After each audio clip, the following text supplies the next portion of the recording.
A Dinapec 2018, Dinâmica Agropecuária, na sua 13ª edição, será realizada de 7 a 9 de março no Centro Nacional de Pesquisa em Gado de Corte da Embrapa, em Campo Grande. A regional contará com outras 10 regionais da Embrapa. O tema deste ano é agricultura de baixo carbono. Confira mais informações.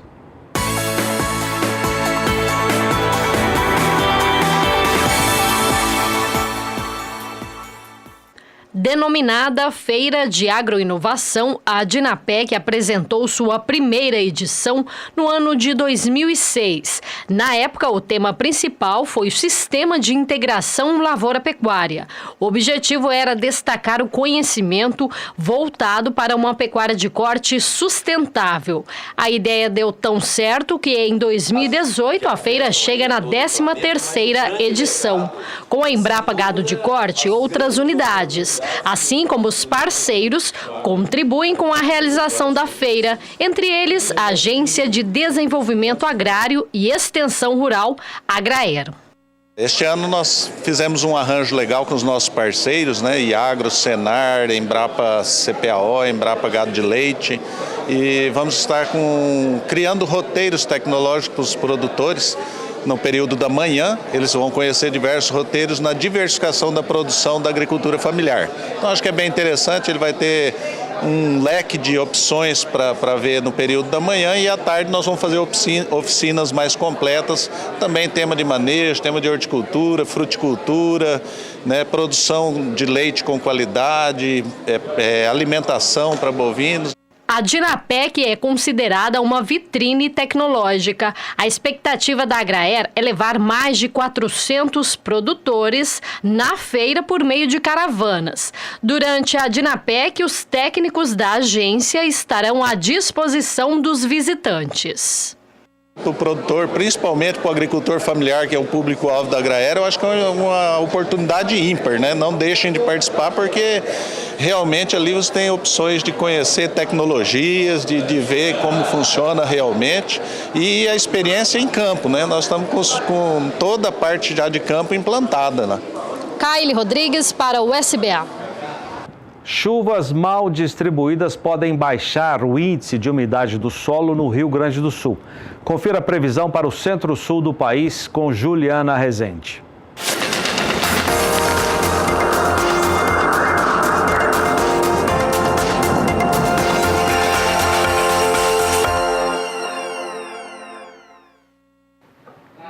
Uma frente fria avançou ao longo deste feriado da região sul em direção ao sudeste, trazendo ainda nuvens carregadas para grande parte da área central do país. Porém, aos poucos, as instabilidades voltaram a perder força, principalmente no estado do Rio Grande do Sul, onde o índice de umidade do solo ainda não está tão elevado, principalmente nas áreas de campanha, o que prejudica, então, o desenvolvimento das pastagens por lá. Agora, em grande parte das demais áreas do centro-sul, o solo segue bem umedecido e, ao longo desses próximos dias, as chuvas ainda seguem mais volumosas, principalmente entre o Mato Grosso do Sul, sul de Goiás, estado de São Paulo e também Triângulo e sul de Minas Gerais. Já em grande parte da região sul, tempo mais seco e ensolarado e, infelizmente, a umidade não consegue ser recuperada no extremo sul gaúcho.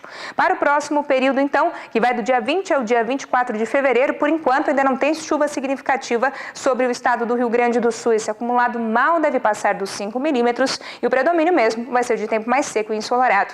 Agora, nas demais áreas, a chuva ainda segue de maneira mais frequente, com maiores volumes acumulados. E, inclusive, o mês de fevereiro ainda deve terminar com boas chuvas aqui sobre essa região, mas, infelizmente, grande parte do estado gaúcho ainda pode sofrer por conta das chuvas mal distribuídas.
A inseminação artificial fez a diferença numa fazenda de gado de corte no Pará. Você vai ver daqui a pouco, depois do intervalo comercial.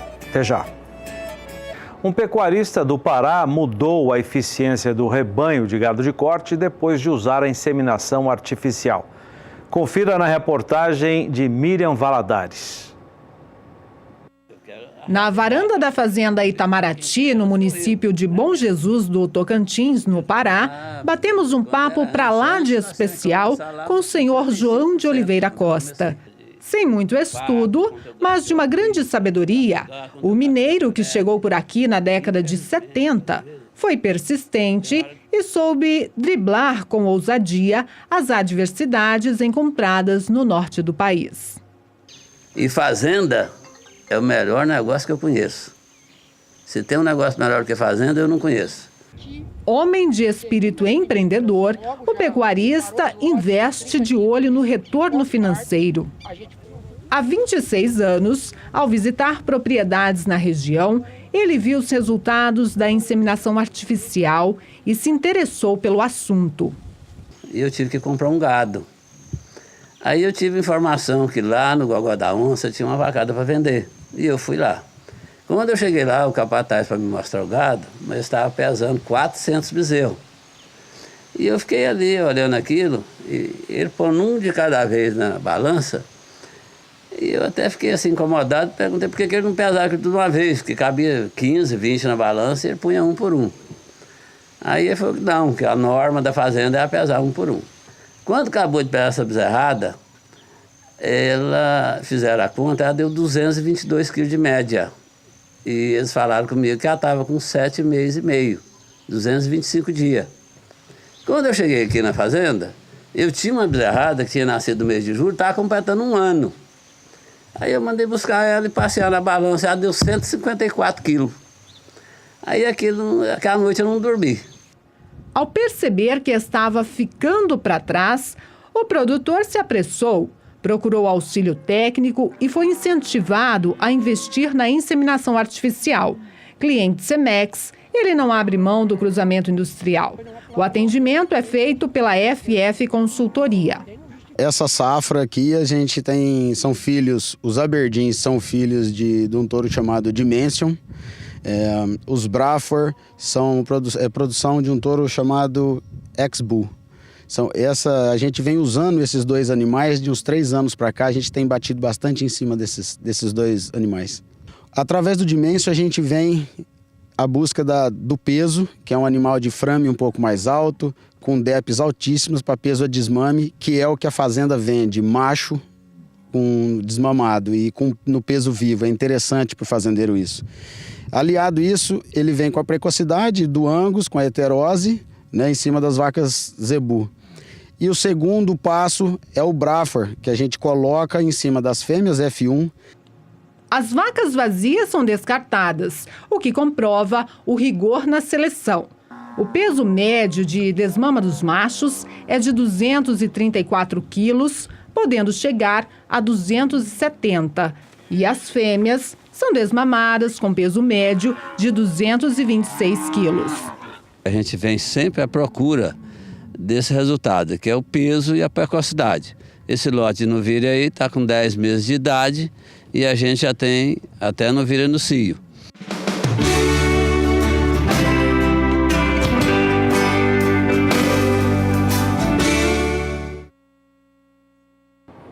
A inserção de tecnologia no campo, como isso pode acontecer? Esse é o tema da conversa que o Walter Pulga Júnior teve em São Paulo com a médica veterinária.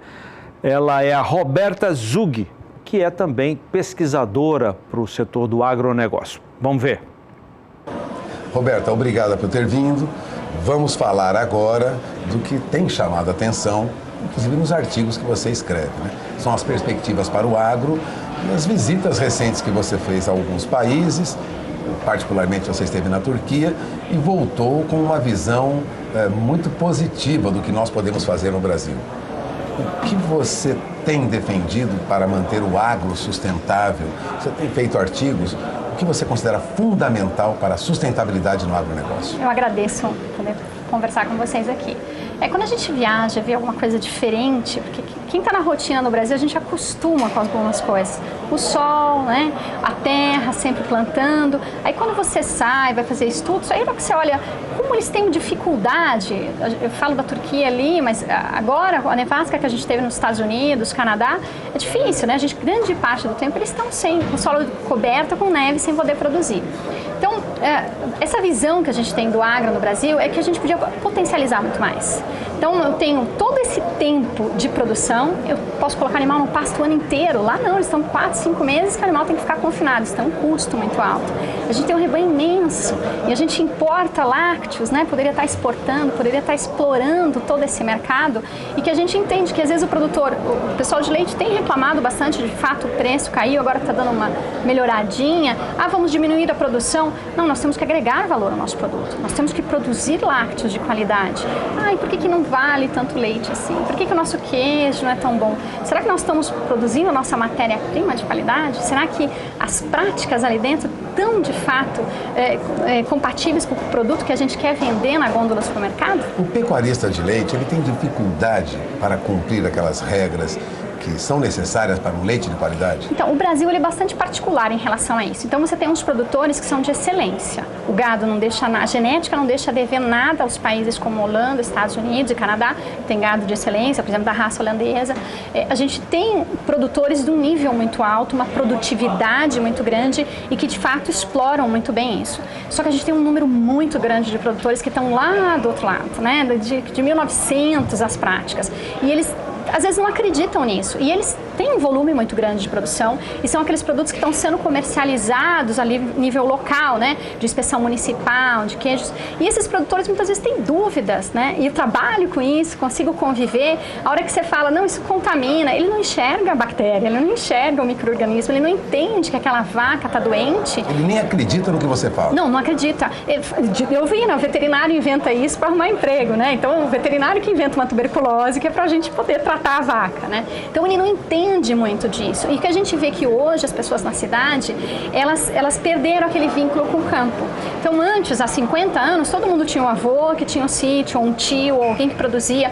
Então ele estava muito mais próximo da realidade. A gente tem uma concentração das pessoas na cidade e o que é feito no campo se desconhece. Então o consumidor aqui, que é o cara que tem que comer e ele não tem nem onde plantar, porque ele tem um vasinho que ele planta uma orquídea no máximo em casa, dali ele não vai conseguir sustento, não vai conseguir plantar para ele mesmo, ao mesmo tempo ele ataca o agronegócio e não conhece. Tem um grande setor, tem vários produtores que são de elite, nós temos produtores muito bons, mas temos uma massa muito grande que não chegou, não capilarizou essa tecnologia tão bem gerada. Nós somos um país que produz muito artigo científico, muita ciência em relação ao campo, até pelo nosso potencial. Os pesquisadores de fora eles têm inveja do nosso rebanho, porque a gente tem sempre um N muito grande, né? Um número para testar muito grande e que não é a realidade na Europa. Você pega as propriedades, são pequenininhas. Aqui você vai ali na região onde eu estou, no Paraná, em Castro, 1.200 animais em lactação. Nossa, é imenso, né? Então você tem grandes produtores e que produzem com competitividade, que estão fazendo diferencial, estão testando, estão produzindo leite. Aqui em São Paulo tem também leite que não causa alergia, um leite que você seleciona a vaca para não causar alergia. Então você tem isso, mas aí nós estamos no topo da pirâmide. Aquela base toda precisa muito mais. Então ele tem uma área que ele poderia otimizar aquela área dele sem desmatar. Não faz isso. E muitas vezes não. Por quê? Porque falta aquela tecnologia, falta o conhecimento. Antes nos faltava capital técnico, você tinha um número menor de profissionais. Hoje não, você tem vários veterinários, agrônomos, zootecnistas, muitos profissionais que estariam... Consultores, pesquisadores, de várias áreas que poderiam... na internet. Alguns realmente têm dificuldade por custo, mas ele teria como fomentar e chegar a esse conhecimento. Não é uma questão de investimento, às vezes, não tem que ter um equipamento para ele conseguir produzir um leite de qualidade. Dinheiro. Não, o cara pode tirar o leite até na mão se ele quiser, mas tem que ter higiene, ele tem que resfriar o leite rapidamente, né? Porque tem micro-organismos naquele leite. Então você acha que nós temos um problema cultural grave no agronegócio? Dificuldade dessa massa de produtores aderir a novas tecnologias. A gente é conhecida a tal da Belíndia, né? A gente tem a Bélgica, tem a Índia, assim, em menos de 50 quilômetros, níveis completamente distintos. O ideal é a gente conseguir levar esse conhecimento. Como que esses produtores chegaram nesse patamar? Então, tem grandes centros, né? Áreas que já são APLs, né? Arranjos produtivos locais que estão produzindo, tem potencial para isso. Veja a nossa suinocultura, nossa avicultura, nós somos referência na área de produção. Mas o que aconteceu com essas cadeias? Eles fizeram um pacote tecnológico. Aí você é um produtor, eu tenho uma área de 15 hectares de área, pequenininho, faz 2 galpões de 1.000 animais, engorda porco, tem uma renda de 7, 8 mil mensais, que ele nunca teria na cidade, né? Às vezes não tem um nível de escolaridade. Mas o pacote tecnológico, o dia a dia, a rotina, ele é transferido pelas cooperativas, pelas integradoras, então ele tem que seguir aquilo. Na parte de bovinos, até pelo valor que você tem individual do animal, isso é mais difícil de aplicar. Então ele ficou com um delay, ele ficou atrasado em relação aos outros. Então quem é o grande produtor que tem, eu trago, às vezes vem missão, vem pessoal de fora, eu lembro de um colega que eu conheci, um português, eu levei, ele dizia, não, se caísse um avião, nunca ia dizer que isso aqui era Brasil. Eu levei em propriedades que não tem em Portugal, no padrão que ele tem, que a gente tem aqui. Mas esse não é a grande realidade. Então a gente precisa conseguir aumentar. O custo que você tem de manter um animal, por exemplo, falando do leite, que produz 10 litros dia e produz 30, lógico que produz 30 come mais, então você tem um custo maior. Mas o custo de mantença, que é o nosso dia a dia, que a gente sempre tem que manter o peso, né? Aquele custo de mantença, ele é o mesmo desse para esse. Então, proporcionalmente, o impacto ambiental de um animal de 10, o custo do leite por litro de leite, ele é muito maior desse de menor produtividade do que esse de 30. E tem dificuldade para isso? Oxa, inseminação, tem sêmenes provados, você pega com DNA do touro, né? Então, você pode escolher, eu quero melhorar inserção de úbere, eu quero melhorar proteína, gordura, tudo isso a gente já tem. Falta chegar para o produtor, ter uma instrução disso. Inseminação, você tem programa, você leva a genética, um rebanho você refaz inteiro, 5, 6, 10 anos, você está com o rebanho zerado, todo novo. Precisamos mudar essa cultura, então, Roberta. Precisamos. A gente tem que deixar de ser extrativista em algumas coisas e ser profissional. Então, a suinocultura, o plantio de soja já está nesse patamar, né? Então, a agricultura também, a gente tem esses volumes de exportação, não é feito formiguinha. O leite, o cara pode produzir pouco, ele pode ter uma propriedade pequena, mas ele pode, numa propriedade pequena, produzir bastante. Só que ele tem que ser profissional. Então a gente tem que deixar isso aí. Quer ter uma queijaria, ele vai produzir local? Tem, mas ele tem regras que ele tem que fazer. O alimento precisa ter requisitos, porque o alimento também veicula doenças. Ele não pode transmitir uma enfermidade com o queijo dele só porque ele é pequeno, produz 10 peças por dia. Não, ele só vai matar 10 pessoas. Não, ele tem que também ter esse padrão. Então tudo isso a gente tem que levar para esse produtor, conscientizar. Do mesmo jeito que ele cobra de muitos, eu até brinco com o produtor, ele fala, cada dia vocês ficam exigindo alguma coisa, eu faço bastante treinamento. Aí eu falo, tá bom, pega o telefone desse aqui e mostra aqueles, lembra aqueles tijolão que tinha? Eu falo, dá um telefone desse pro seu filho. Ele joga na tua cabeça um telefone. Você quer um telefone desse? Nem você quer. Você quer um WhatsApp, quer ter todas essas mídias sociais, né? Quer publicar. Então as coisas estão evoluindo e as coisas têm que evoluir no campo também.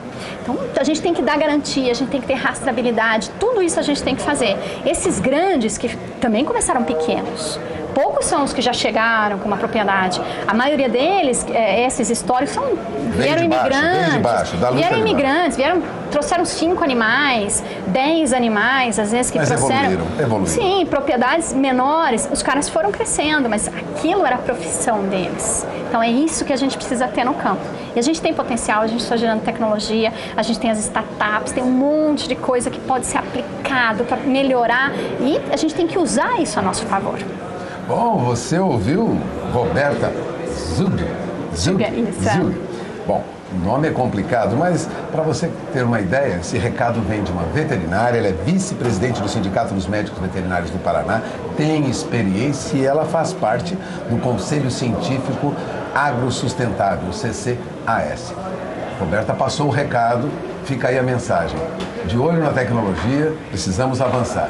Caso contrário, teremos aí dificuldades, notadamente quem estiver fora dessa modernidade, vamos saber assim, que já chegou ao campo brasileiro. Obrigado, Roberta. Eu que agradeço. Roberta estará aqui outras vezes conosco para comentar, para avaliar políticas públicas e políticas privadas, né, iniciativas privadas a caminho de um agronegócio, assim, agropecuária sustentável. Passamos o recado? Com certeza. Muito obrigado, obrigada, Roberta. Agradeço a entrevista, voltamos ao programa. O IBGE está na fase final de entrevistas para o Censo Agropecuário 2017. Vamos saber como está o trabalho em Mato Grosso do Sul. Na reta final do Censo Agropecuário 2017, realizado pelo Instituto Brasileiro de Geografia e Estatística, IBGE, no Mato Grosso do Sul, até o dia 29 de janeiro de 2018, cerca de 60 mil questionários foram preenchidos, o que representa 86% da estimativa de mais de 65 mil estabelecimentos agropecuários no estado. O último censo agropecuário foi realizado há cerca de 10 anos. Para o superintendente do IBGE de Mato Grosso do Sul, apesar das dificuldades, como por exemplo o difícil acesso à região do Pantanal e as chuvas dos últimos dias, o trabalho do Instituto tem superado as expectativas. Afinal, a comunidade rural tem recebido muito bem os recenseadores. O objetivo é terminar a primeira fase da pesquisa no dia 28 de fevereiro. Já os dados oficiais devem ser divulgados em junho. Kaile Rodrigues para o SBA. Nossa equipe de reportagens tem visitado várias fazendas espalhadas por estados brasileiros desde dezembro do ano passado, quando começou uma parceria nossa do Canal do Boi com a Cargill, no seu segmento de nutrição animal. O objetivo dessa parceria é mostrar aqui na nossa programação o trabalho dos técnicos, a aplicação de produtos e serviços da multinacional nas fazendas de gado de corte. Veja agora uma dessas visitas com o Daniel de Paula.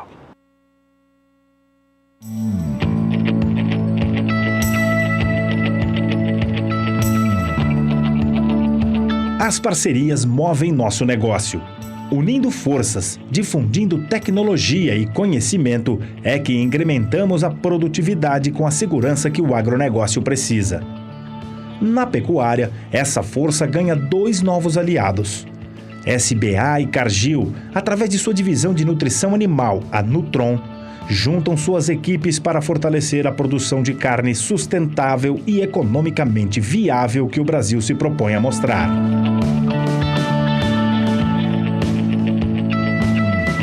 Essa aliança começa mostrando a importância do uso de tecnologias no campo, que permitem os ganhos hoje verificados em propriedades que reconhecem nos produtos Nutron o diferencial para alcançar os seus objetivos. Percorremos propriedades que são referência na produção de genética e de proteína com altos índices zootécnicos e um mercado consolidado, seja no Nelore ou no cruzamento industrial, a pasto ou no coxo. Tudo da maneira como os produtos da Cargill potencializam e já ganharam morada nos galpões de fazendas importantes no Mato Grosso do Sul e no Paraná, destinos dessa nossa primeira viagem. Vamos dar detalhes dessa produtividade toda e dessa fidelidade representada na presença de técnicos altamente capacitados para fornecer não só produtos, mas informação e relacionamento aos clientes que reconhecem na marca Nutron uma aliada para a obtenção de resultados financeiros. Como que uma empresa duraria por 150 anos, né, sem nenhum problema em parte nenhuma do planeta, e sendo respeitada e admirada nos 4 cantos do mundo. Então, trabalhar na Cargill é uma garantia de produtos sérios, produtos modernos, uma empresa engajada com o seu cliente, ou seja, nosso foco é o bom atendimento. O nosso produto ser de excelência é nossa obrigação básica. Se nós estamos trabalhando com nutrição, nada mais lógico do que termos o melhor produto. Porém, não é só o produto. Nós temos uma equipe de campo, uma equipe de cientistas, uma equipe interna de altíssimo nível. E isso realmente faz a diferença nessa proximidade que nós, Cargill, temos com os nossos clientes. E tudo isso empunhando as bandeiras que a Cargill sempre carregou pelos mais de 70 países que ela atua em diversos segmentos há mais de 150 anos. Segurança alimentar, respeito ao meio ambiente e prosperidade para todas as comunidades onde está presente. Este é só o primeiro passo dos modelos de produção que o SBA e a Cargill pretendem mostrar nos próximos dias para quem procura segurança em pecuária de corte. Embarque com a nossa equipe nesse mundão de bons exemplos.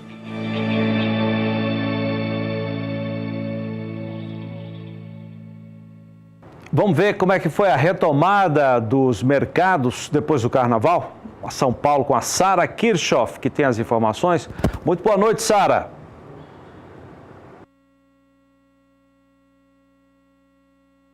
Bastante lentidão nos negócios domésticos em função do feriado.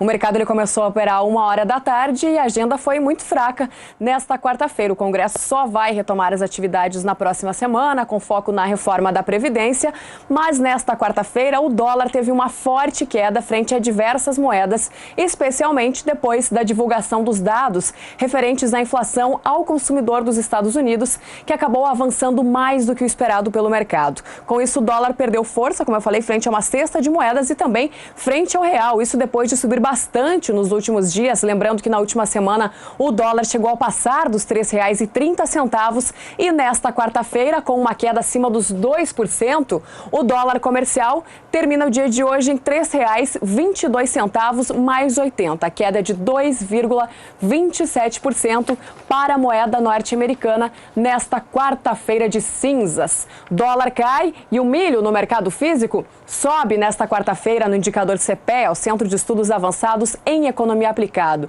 Essa alta ela é impulsionada principalmente pelas altas exportações no mês de janeiro e também por causa das incertezas quanto ao semeio de milho segunda safra, que vem resultando então em algumas altas nos preços. Nos últimos 3 dias o milho vinha em queda no indicador CPEA para o mercado físico. Hoje, portanto, o milho sobe e aparece por R$ 33,53 a saca de 60 quilos no mercado físico.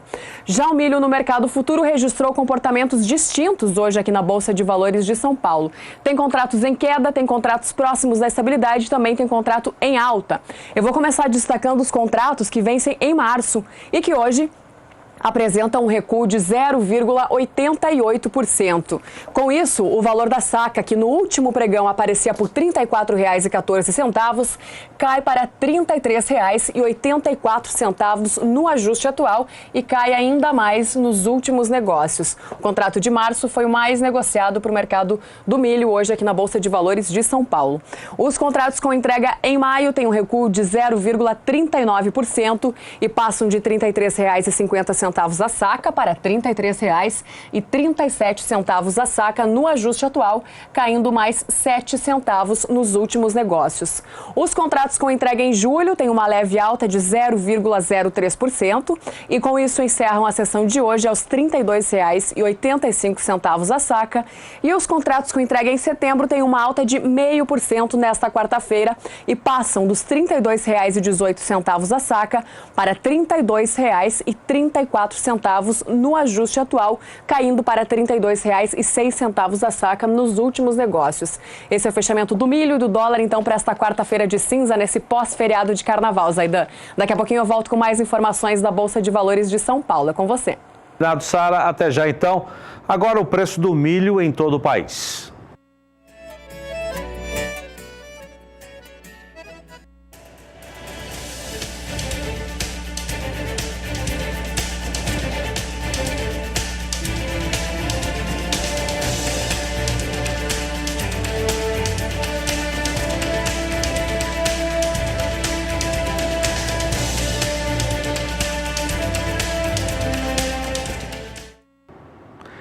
Dá uma olhada em alguns dos animais que serão ofertados daqui a pouco, a partir das 8h30 no horário de Brasília, aqui pelo Canal do Boi.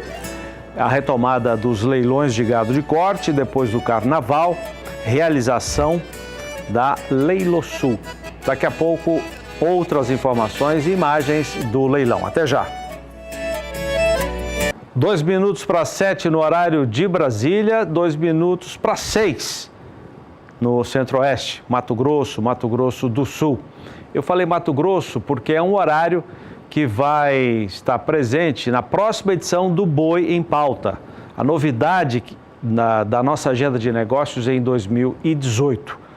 O Boi em Pauta funciona assim, tem sempre uma entrevista com um especialista em mercado agropecuário e logo após essa entrevista tem a batida do martelo com gado de corte em oferta. Vamos a Sinop, onde está Ricardo Nicolau Leilões, com outras informações da próxima edição do Boi em Pauta. Quem está lá é o Bruno Lopes, que vai falar com a gente. Boa noite, Bruno. Boa noite, Zaidan. Boa noite a todos os amigos que nos acompanham pelo Pecuária BR. Isso mesmo, Zaidan. Na quarta-feira, próximo dia 21 de fevereiro, estará ao vivo o Boi em Pauta com a 14ª edição. E dessa vez quem vai estar falando para nós vai ser o Roberto Torres, da Embrapa Gado de Corte de Campo Grande, falando sobre melhoramento genético. Em seguida, Zaidan, teremos em oferta mais de 1.000 animais filmados em toda a região norte. Inclusive já temos alguns lotes para mostrar para os amigos de casa. Um gadão do nosso patrão Guido Guzzi, colocando à disposição do mercado. Pedir para colocar na tela, Zaidan, só para mostrar a qualidade dos animais ofertados. Está na tela agora aí o lote J1, uma boiada muito boa, um lote de 120 animais. Nosso patrão Guido Guzzi, colocando à disposição do mercado 240 animais em 2 lotes. Essa é uma boiada com peso médio de 358 quilos, praticamente 12 arrobas, uma boiada que vem num score corporal muito bom, muito bem localizado, um gado jovem, seus 18 a 20 meses. Esse gado totalizando duas carretas altas, localizado a 113 quilômetros de Alta Floresta. Um gadão, Zaidan, pedi para o Felipe colocar já na tela o lote J2 também, que será ofertado. Um gadão do Guido Guzzi, colocando à disposição do mercado 240 garrotes, um gadão mesmo. Alguns animais ainda sendo filmados, Zaidan, a chuva atrasando um pouquinho as filmagens, no decorrer amanhã, a partir de amanhã estaremos mostrando novos vídeos. Esse é um lote também composto por 120 garrotes, um pouco mais nova, um pouco mais leve, mas a raça não perde momento algum. 310 quilos, um gadão Nelore, 16 a 18 meses. E esse gado estará em oferta na quarta-feira, próxima quarta-feira, durante o Boi em Pauta, sempre trazendo informação para o pecuarista, em seguida comercialização e dessa vez aí com mais de 1.000 animais ofertados em toda a região norte. Então, Zaidan, fica o convite para os amigos de casa, aqueles que ainda querem filmar seus animais, dá tempo, é só entrar em contato com a nossa equipe comercial, tanto no escritório de Alta Floresta, escritório de Juara ou aqui em Sinop. É só entrar em contato pelo 66-3532-0077, que estaremos aí disponibilizando os animais e já chamando a atenção dos compradores para ficar ligado na próxima quarta-feira, Boi em Pauta. É com vocês, Zaidan. Valeu, Bruno, grande abraço, sucesso para vocês. Você falou do entrevistado do próximo dia 21, do próximo Boi em Pauta, Dr. Roberto Torres, que é um grande pesquisador do GenePlus, Programa de Melhoramento Genético da Embrapa Gado de Corte. Um abraço para toda a equipe do GenePlus, o Totti, o Luiz Otávio, o Roberto Torres, que vai ser o entrevistado no dia 21, o Gilberto, tem um timaço lá de pesquisadores que fazem a seleção pelo GenePlus, na Embrapa Gado de Corte. Vou mostrar um pouco mais das imagens do confinamento, para onde irão e vão os animais importados pela Turquia dos brasileiros. A Turquia importa de outros países também, mas tem um volume grande de gado em pé. Esse que está aí agora é um gado da Romênia. Esse confinamento a gente está mostrando novamente para apresentar as qualidades, até porque muita gente, de uma maneira polêmica, tem dito que os animais são maltratados no embarque, na viagem, no confinamento. Esse aí mostra exatamente o contrário. Há corredores com acesso a todas as baias.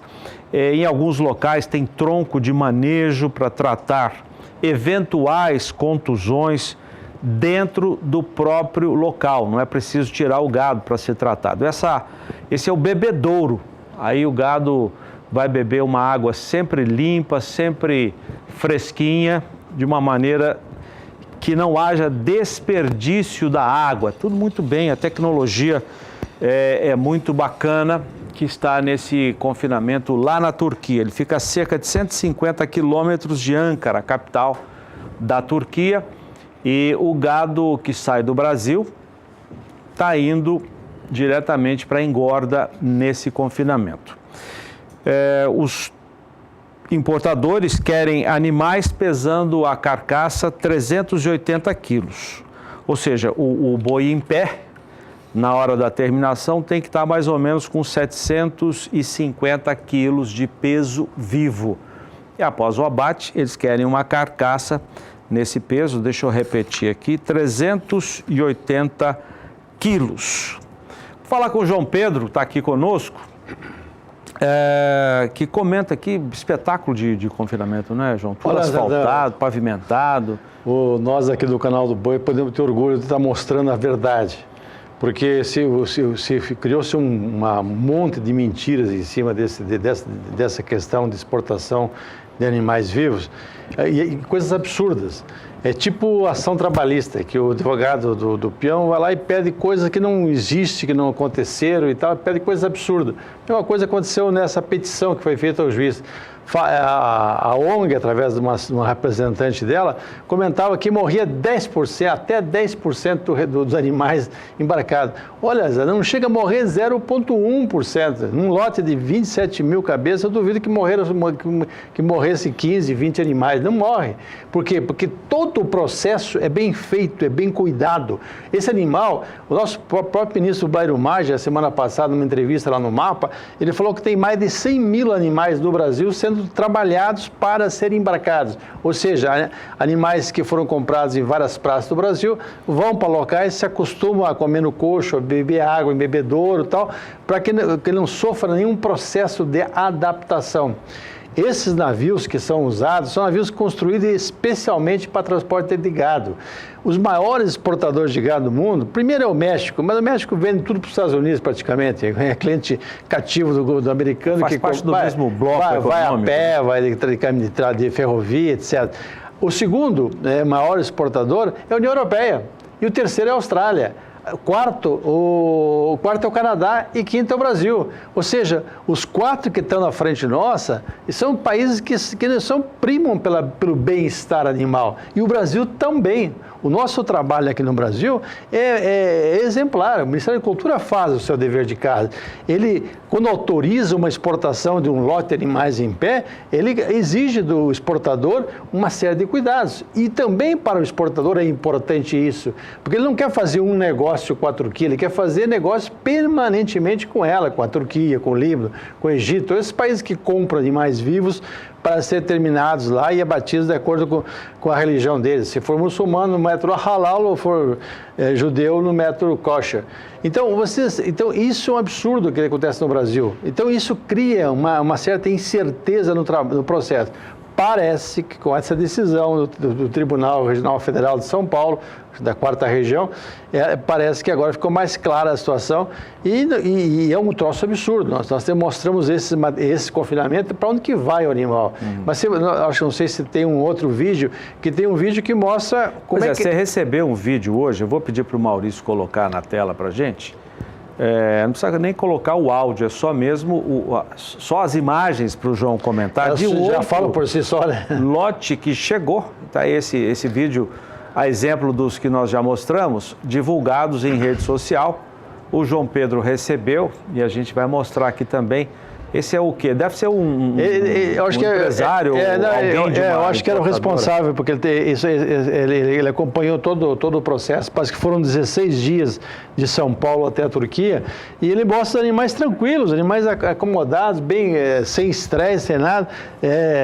Chegaram lá, isso aqui já na Turquia, na hora de que está no porto para transferir para os caminhões e ir até os confinamentos. Ou seja, é um trabalho feito profissionalmente e obedecem a regras internacionais, ou seja, os países que exportam são países que têm know-how, têm condições e não fazem bobagem, e o Brasil também não faz.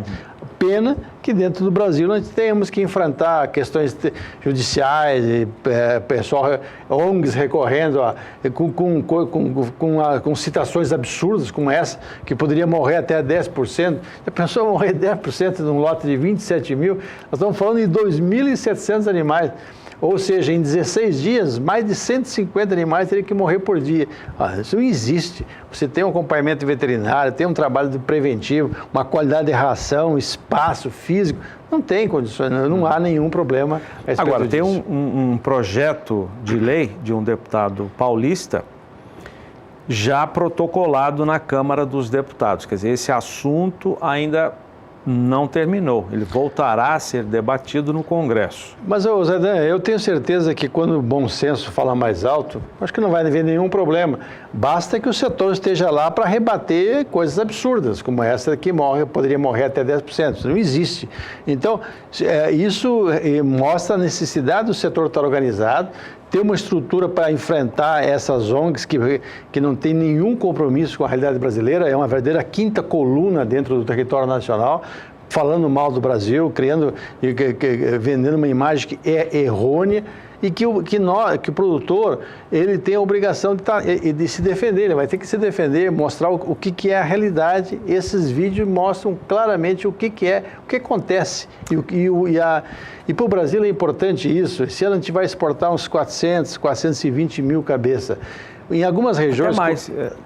Até mais, a expectativa é de até 600 mil cabeças em 2018. É que o nosso grande cliente, que era o grande comprador, é a Venezuela, quebrou no regime bolivariano.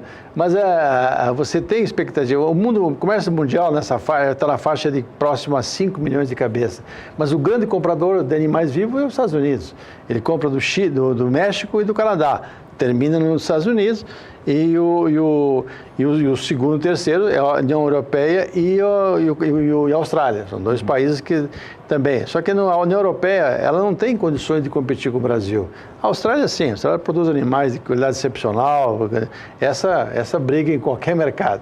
Mas a União Europeia não, a maior parte é descarte de gado leiteiro, etc., filhos de gado leiteiro, que é animal que não tem a mesma qualidade que tem esse que nós mandamos, que grande parte deles era cruzamento entre Angus, com sêmen de Angus e sêmen de vacada Nelore. E Nelore.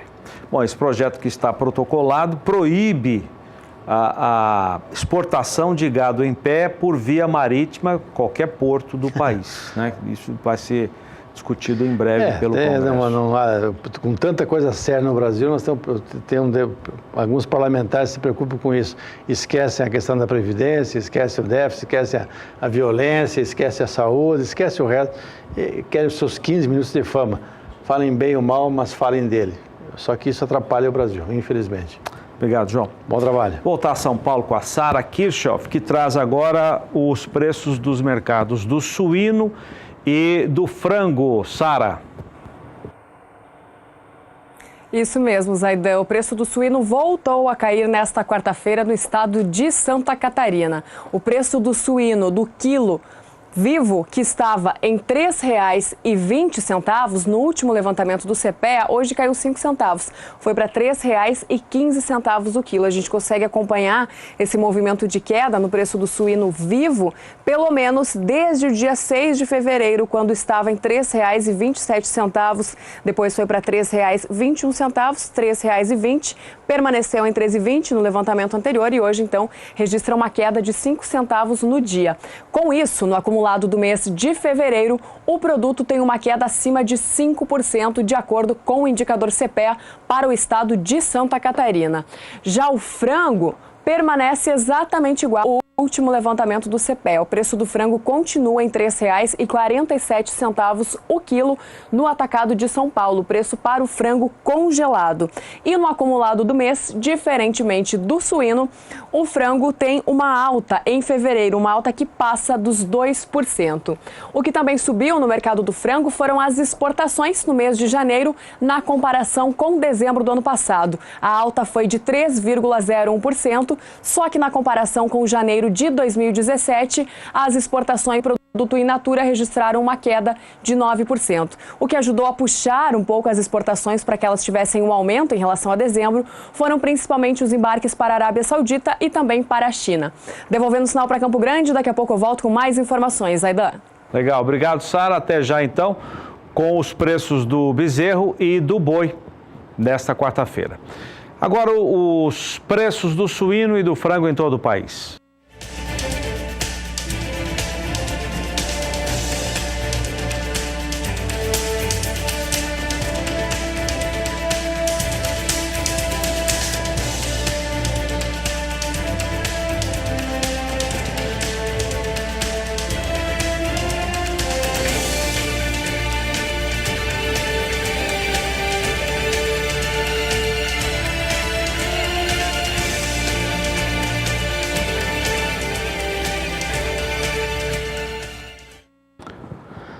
Intervalo comercial, vamos mostrar um pouco mais os animais que serão ofertados hoje à noite. Agora são 7h14, leilão às 8h30 no horário de Brasília.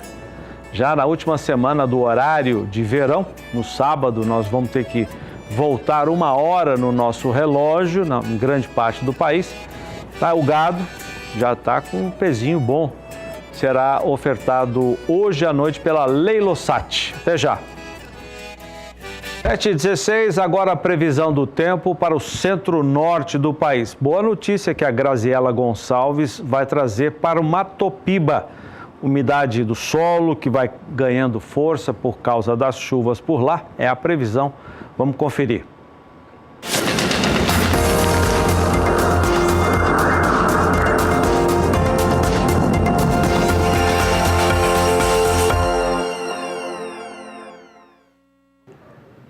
As instabilidades voltaram a se propagar por grande parte do centro-norte do país. A gente vê aqui na imagem de satélite nuvens carregadas principalmente sobre o Matopiba, onde a umidade do solo melhorou bastante e isso influencia então no desenvolvimento das pastagens. Inclusive ainda temos uma umidade do solo bem elevada na maior parte da região norte e ao longo desses próximos dias a previsão ainda vai ser de chuva. Porém essa chuva já não segue tão bem distribuída no estado baiano, mas o acumulado por lá ainda fica em torno dos 15 milímetros. Agora, nesta região, vamos ter ainda chuvas mais abundantes, com acumulados que passam facilmente até dos 70 milímetros. Agora, a expectativa para o próximo período, que vai do dia 20 ao dia 24 de fevereiro, é que a chuva ainda continue. Teremos acumulados mais elevados, principalmente desde o extremo norte do Mato Grosso até grande parte da metade sul do estado do Pará e divisa também do estado do Amazonas e Rondônia. Essa umidade vai seguir mais elevada e ainda tem previsão de chuva, inclusive até o final do mês. Por lá, principalmente no sul do estado do Pará, esse acumulado ainda ultrapassa os 50 milímetros. Já em grande parte da região do Matopiba, a chuva até continua, mas agora o acumulado será menor. Os preços da carne bovina no atacado não param de cair. A informação é da Scott Consultoria desta quarta-feira. Segundo a agência, o mercado de carne sem osso não apresentou valorização ou estabilidade em 2018. Desde o começo de janeiro, foram 5 semanas seguidas de preços em baixa no atacado. Caíram em média 6% no período. Nos primeiros dias de fevereiro, a esperada melhora por causa do pagamento de salários não aconteceu. Mas nos últimos 12 meses, o mercado atacadista registra valorização quase igual ao índice de inflação. Em 2017, quase nunca se viu a variação dos preços da carne ficarem acima do registrado um ano antes, mesmo em valores nominais. Segundo a Scott Consultoria, os frigoríficos vão se virando com as margens, tentando pressioná-las o mínimo possível, mediante ofertas menores de compra para a arroba do boi gordo. Mas 5 semanas seguidas de desvalorização nos cortes desossados foram suficientes para trazer a diferença entre o preço do boi e a receita das indústrias para o patamar de 18%, o menor, segundo a Scott Consultoria, desde o final de 2016. A melhora no mercado, de acordo com os analistas da agência, se mantém intimamente ligada ao tamanho e à velocidade da recuperação econômica do país. A Indonésia anuncia a abertura do seu mercado para a nossa carne. Vamos ver. O ministro da Agricultura da Indonésia informou esta semana que o país asiático vai abrir mercado de carne bovina para o Brasil. A informação foi confirmada durante audiência com o secretário do MAPA em Jacarta. O Brasil exporta para a Indonésia 1,5 bilhão de dólares por ano em produtos agropecuários. Entre os principais produtos exportados pelo país estão complexo soja, açúcar, algodão e milho. A delegação brasileira segue em missão para a Malásia. A comitiva ainda tem encontros bilaterais agendados nos Emirados Árabes Unidos, onde manterá reuniões com autoridades governamentais e lideranças empresariais. A comitiva brasileira está composta por integrantes do MAPA, do Executivo Nacional, de governos estaduais e de representantes de empresas e entidades ligadas ao agronegócio. Miriam Valadares, para o SBA. 7h22, agora os preços do bezerro e do boi, de acordo com o indicador CPEA, depois da retomada dos negócios após o carnaval. Vamos até a Sara, que está em São Paulo, na Bolsa. Ô Sara, como é que ficaram os números hoje?